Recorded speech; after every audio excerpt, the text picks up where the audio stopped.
श्रीमद् भागवत महापुराण द्वितीय स्कंद तीसरा अध्याय। कामनाओं के अनुसार विभिन्न देवताओं की उपासना तथा भगवत भक्ति के प्राधान्य का निरूपण। श्री सुखदेव जी ने कहा, परीक्षित, तुमने मुझसे जो पूछा था कि मरते समय बुद्धिमान मनुष्य को क्या करना चाहिए, उसका उत्तर मैंने तुम्हें दे दिया। जो ब्रह्म तेज का इच्छुक हो वह बृहस्पति की, जिसे इंद्रियों की विशेष शक्ति की कामना हो वह इंद्र की, और जिसे संतान की लालसा हो वह प्रजापतियों की उपासना करे। जिसे लक्ष्मी चाहिए वह माया देवी की, जिसे तेज चाहिए वह अग्नि की, जिसे धन चाहिए वह वसुओं की, और जिस प्रभावशाली पुरुष को वीरता की चाह हो उसे रुद्रों की उपासना करनी चाहिए। जिसे बहुत अन्न प्राप्त करने की इच्छा हो वह अदिति की, जिसे स्वर्ग की कामना हो वह विश्व देवों का, और जो प्रजा को अपने अनुकूल बनाने की इच्छा रखता हो उसे साध्य देवताओं का आराधना करना चाहिए। आयु की इच्छा से अश्विनी कुमारों का, पुष्टि की इच्छा से पृथ्वी का, और प्रतिष्ठा की इच्छा हो तो लोक माता पृथ्वी और ध्यो आकाश का सेवन करना चाहिए। सौंदर्य की चाह से गंधर्वों की, पत्नी की प्राप्ति के लिए उर्वशी अप्सरा की, और सबका स्वामी बनने के लिए ब्रह्म की आराधना करनी चाहिए। जिसे यश की इच्छा हो वह यज्ञ पुरुष की, जिसे खजाने की लालसा हो वह वरुण की, विद्या प्राप्त करने की आकांक्षा हो तो भगवान शंकर की, और पति पत्नी में परस्पर प्रेम बनाए रखने के लिए पार्वती जी की उपासना करनी चाहिए। धर्म उपार्जन करने के लिए विष्णु भगवान की, वंश परंपरा की रक्षा के लिए पितरों की, बाधाओं से बचने के लिए यक्षों की, और बलवान होने के लिए मरुदगणों की आराधना करनी चाहिए। राज्य के लिए मनवंतरों के अधिपति देवों को, अभिचार के लिए निरश्रुति को, भोगों के लिए चंद्रमा को, और निष्कामता प्राप्त करने के लिए परम पुरुष नारायण को भजना चाहिए। और जो बुद्धिमान पुरुष है वह चाहे निष्काम हो, समस्त कामनाओं से युक्त हो अथवा मोक्ष चाहता हो, उसे तो तीव्र भक्ति योग के द्वारा केवल पुरुषोत्तम भगवान की ही आराधना करनी चाहिए। जितने भी उपासक हैं उनका सबसे बड़ा हित इसमें है कि वे भगवान के प्रेमी भक्तों का संग करके भगवान में अविचल प्रेम प्राप्त कर ले। ऐसे पुरुषों के सत्संग में जो भगवान की लीला कथाएं होती है उनसे उस दुर्लभ ज्ञान की प्राप्ति होती है जिससे संसार सागर की त्रिगुणमयी तरंगमालाओं के थपेड़े शांत हो जाते हैं। हृदय शुद्ध होकर आनंद का अनुभव होने लगता है। इंद्रियों के विषयों में आसक्ति नहीं रहती। कैवल्य मोक्ष का सर्वसम्मत मार्ग भक्ति योग प्राप्त हो जाता है। भगवान की ऐसी रसमयी कथाओं का चस्का लग जाने पर भला कौन ऐसा है जो उनमें प्रेम ना करे। शौनक जी ने कहा, सूत जी, राजा परीक्षित ने सुखदेव जी की यह बात सुनकर उनसे और क्या पूछा। वे तो सर्वज्ञ होने के साथ ही साथ मधुर वर्णन करने में भी बड़े निपुण थे। सूत जी, आप तो सब कुछ जानते हैं। हम लोग उनकी वह बातचीत बड़े प्रेम से सुनना चाहते हैं। आप कृपा करके अवश्य सुनाइए, क्योंकि संतों की सभा में ऐसी ही बातें होती हैं जिनका पर्यवसान भगवान की रसमयी लीला कथा में ही होता है। पांडु नंदन महारथी राजा परीक्षित बड़े भगवत भक्त थे। बाल्यावस्था में खिलौनों से खेलते समय भी वे श्री कृष्ण लीला का ही रस लेते थे। भगवन्मय श्री सुखदेव जी भी जन्म से ही भगवत परायण है। ऐसे संतों के सत्संग में भगवान के मंगलमय गुणों की दिव्य चर्चा अवश्य ही हुई होगी, जिसका समय भगवान श्री कृष्ण के गुणों के गान अथवा श्रवण में व्यतीत हो रहा है, उसके अतिरिक्त सभी मनुष्यों की आयु व्यर्थ जा रही है। ये भगवान सूर्य प्रतिदिन अपने उदय और अस्त से उनकी आयु छीनते जा रहे हैं। क्या वृक्ष नहीं जीते? क्या लोहार की धौंकनी सांस नहीं लेती? गांव के अन्य पालतू पशु क्या मनुष्य पशु की ही तरह खाते पीते या मैथुन नहीं करते? जिसके कान में भगवान श्री कृष्ण की लीला कथा कभी नहीं पड़ी, वह नर पशु, कुत्ते, ग्राम सूकर, ऊंट और गधे से भी गया बीता है। सूत जी, जो मनुष्य भगवान श्री कृष्ण की कथा कभी नहीं सुनता, उसके कान बिल के समान है। जो जीभ भगवान की लीलाओं का गायन नहीं करती, वह मेंढक की जीभ के समान टर टर करने वाली है। उसका तो न रहना ही अच्छा है। जो सिर कभी भगवान श्री कृष्ण के चरणों में झुकता नहीं, वह रेशमी वस्त्र से सुसज्जित और मुकुट से युक्त होने पर भी बोझा मात्र ही है। जो हाथ भगवान की सेवा पूजा नहीं करते, वे सोने के कंगन से भूषित होने पर भी मुर्दे के हाथ है। जो आंखें भगवान की याद दिलाने वाली मूर्ति, तीर्थ, नदी आदि का दर्शन नहीं करती, वे मोरों की पंख में बने हुए आंखों के चिन्ह के समान निरर्थक है। मनुष्यों के वे पैर चलने की शक्ति रखने पर भी न चलने वाले पेड़ों जैसे ही है, जो भगवान की लीला स्थलियों की यात्रा नहीं करते। जिस मनुष्य ने भगवत प्रेमी संतों के चरणों की धूल कभी सिर पर नहीं चढ़ाई, वह जीता हुआ भी मुर्दा है। जिस मनुष्य ने भगवान के चरणों पर चढ़ी हुई तुलसी की सुगंध लेकर उसकी सराहना नहीं की, वह श्वास लेता हुआ भी श्वास रहित शव है। सूत जी, वह हृदय नहीं, लोहा है, जो भगवान के मंगलमय नामों का श्रवण कीर्तन करने पर भी पिघलकर उन्हीं की ओर बह नहीं जाता। जिस समय हृदय पिघल जाता है, उस समय नेत्रों में आंसू छलकने लगते हैं और शरीर का रोम रोम खिल उठता है। प्रिय सूत जी, आपकी वाणी हमारे हृदय को मधुरता से भर देती है।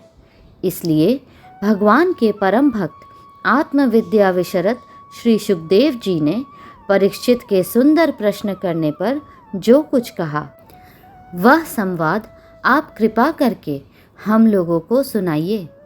श्रीमद् भागवत महापुराण, द्वितीय स्कंद, चौथा अध्याय।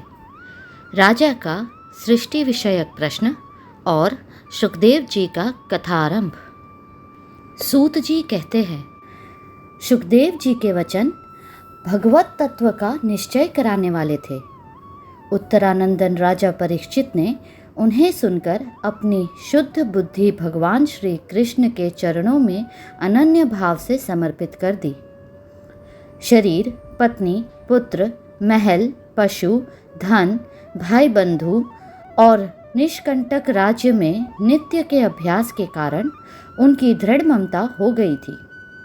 एक क्षण में ही उन्होंने उस ममता का त्याग कर दिया।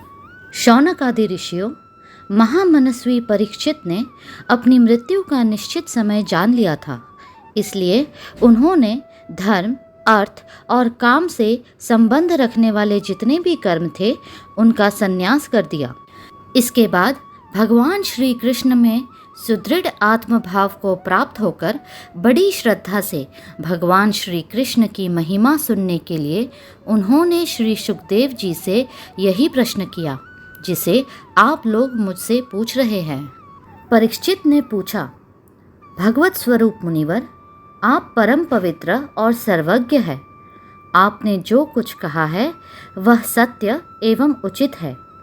आप ज्यों ज्यों भगवान की कथा कहते जा रहे हैं, त्यों त्यों मेरे अज्ञान का पर्दा फटता जा रहा है। मैं आपसे फिर भी यह जानना चाहता हूँ कि भगवान अपनी माया से इस संसार की सृष्टि कैसे करते हैं। इस संसार की रचना तो इतनी रहस्यमयी है कि ब्रह्मादि समर्थ लोकपाल भी इसके समझने में भूल कर बैठते हैं। भगवान कैसे इस विश्व की रक्षा और फिर संहार करते हैं। अंत शक्ति परमात्मा किन किन शक्तियों का आश्रय लेकर अपने आप को ही खिलौने बनाकर खेलते हैं। वे बच्चों के बनाए हुए घरौंदों की तरह ब्रह्मांडों को कैसे बनाते हैं और फिर किस प्रकार बात की बात में मिटा देते हैं। भगवान श्री हरि की लीलाएं बड़ी ही अद्भुत अचिंत्य है। इसमें संदेह नहीं कि बड़े बड़े विद्वानों के लिए भी उनकी लीला का रहस्य समझना अत्यंत कठिन प्रतीत होता है। भगवान तो अकेले ही है। वे बहुत से कर्म करने के लिए पुरुष रूप से प्रकृति के विभिन्न गुणों को एक साथ ही धारण करते हैं अथवा अनेकों अवतार ग्रहण करके उन्हें क्रमशः धारण करते हैं। मुनिवर, आप वेद और ब्रह्म तत्व दोनों के पूर्ण मर्मज्ञ हैं, इसलिए मेरे इस संदेह का निवारण कीजिए। सूत जी कहते हैं, जब राजा परीक्षित ने भगवान के गुणों का वर्णन करने के लिए उनसे इस प्रकार प्रार्थना की, तब श्री सुखदेव जी ने भगवान श्री कृष्ण का बार बार स्मरण करके अपना प्रवचन प्रारंभ किया। श्री सुखदेव जी ने कहा, उन पुरुषोत्तम भगवान के चरण कमलों में मेरे कोटि कोटि प्रणाम है, जो संसार की उत्पत्ति, स्थिति और प्रलय की लीला करने के लिए सत्व, रज तथा तमोगुण रूप 3 शक्तियों को स्वीकार कर ब्रह्मा, विष्णु और शंकर का रूप धारण करते हैं, जो समस्त चर अचर प्राणियों के हृदय में अंतर्यामी रूप से विराजमान है, जिनका स्वरूप और उसकी उपलब्धि का मार्ग बुद्धि के विषय नहीं है, जो स्वयं अनंत है तथा जिनकी महिमा भी अनंत है। हम पुनः बार बार उनके चरणों में नमस्कार करते हैं, जो सत्पुरुषों का दुख मिटाकर उन्हें अपने प्रेम का दान करते हैं, दुष्टों की सांसारिक बढ़ती रोककर उन्हें मुक्ति देते हैं तथा जो लोग परमहंस आश्रम में स्थित हैं उन्हें उनकी भी अभिष्ट वस्तु का दान करते हैं, क्योंकि चर अचर समस्त प्राणी उन्हीं की मूर्ति है, इसलिए किसी से भी उनका पक्षपात नहीं है। जो बड़े ही भक्त वत्सल है और हठ पूर्वक भक्तिहीन साधन करने वाले लोग जिनकी छाया भी नहीं छू सकते, जिनके समान भी किसी का ऐश्वर्य नहीं है, फिर उससे अधिक तो हो ही कैसे सकता है। तथा ऐसे ऐश्वर्य से युक्त होकर जो निरंतर ब्रह्म स्वरूप अपने धाम में विहार करते रहते हैं, उन भगवान श्री कृष्ण को मैं बार बार नमस्कार करता हूँ, जिनका कीर्तन, स्मरण, दर्शन, वंदन, श्रवण और पूजन जीवों के पापों को तत्काल नष्ट कर देता है। उन पुण्य कीर्ति भगवान श्री कृष्ण को बार बार नमस्कार है। विवेकी पुरुष जिनके चरण कमलों की शरण लेकर अपने हृदय से इस लोक और परलोक की आसक्ति निकाल डालते हैं और बिना किसी परिश्रम के ही ब्रह्म पद को प्राप्त कर लेते हैं, उन मंगलमय कीर्ति वाले भगवान श्री कृष्ण को अनेक बार नमस्कार है। बड़े बड़े तपस्वी, दानी, यशस्वी, मनस्वी, सदाचारी और मंत्रवेत्ता जब तक अपनी साधनों को तथा अपने आप को उनके चरणों में समर्पित नहीं कर देते, तब तक उन्हें कल्याण की प्राप्ति नहीं होती। जिनके प्रति आत्मसमर्पण की ऐसी महिमा है, उन कल्याणमयी कीर्ति वाले भगवान को बार बार नमस्कार है। किरात, हूण, आंध्र, पुलिंद, पुलकस, आभीर, कंक, यवन और खस आदि नीच जातियाँ तथा दूसरे पापी जिनके शरणागत भक्तों की शरण ग्रहण करने से ही पवित्र हो जाते हैं, उन सर्वशक्तिमान भगवान को बार बार नमस्कार है। वे ही भगवान ज्ञानियों के आत्मा हैं, भक्तों के स्वामी हैं, कर्मकांडियों के लिए वेद मूर्ति है, धार्मिकों के लिए धर्म मूर्ति है और तपस्वियों के लिए तपः स्वरूप है। ब्रह्मा, शंकर आदि बड़े बड़े देवता भी अपने शुद्ध हृदय से उनके स्वरूप का चिंतन करते और आश्चर्यचकित होकर देखते रहते हैं। वे मुझ पर अपने अनुग्रह की प्रसाद की वर्षा करे। जो समस्त संपत्तियों की स्वामिनी लक्ष्मी देवी के पति है, समस्त यज्ञों के भोक्ता एवं फलदाता है, प्रजा के रक्षक है, सबके अंतर्यामी और समस्त लोकों के पालन करता है तथा पृथ्वी देवी के स्वामी है, जिन्होंने यदुवंश में प्रकट होकर अंधक, वृष्णि एवं यदुवंश के लोगों की रक्षा की है तथा जो उन लोगों के एकमात्र आश्रय रहे हैं, वे भक्त वत्सल संत जनों के सर्वस्त्र श्री कृष्ण मुझ पर प्रसन्न हो। विद्वान पुरुष जिनके चरण कमलों के चिंतन रूप समाधि से शुद्ध हुई बुद्धि के द्वारा आत्म तत्व का साक्षात्कार करते हैं तथा उनके दर्शन के अनंतर अपनी अपनी मति और रुचि के अनुसार जिनके स्वरूप का वर्णन करते रहते हैं, वे प्रेम और मुक्ति के लुटाने वाले भगवान श्री कृष्ण मुझ पर प्रसन्न हो। जिन्होंने सृष्टि के समय ब्रह्म के हृदय में पूर्व कल्प की स्मृति जागृत करने के लिए ज्ञान की अधिष्ठात्री देवी को प्रेरित किया और वे अपने अंगों के सहित वेद के रूप में उनके मुख से प्रकट हुई। वे ज्ञान के मूल कारण भगवान मुझ पर कृपा करे, मेरे हृदय में प्रकट हो।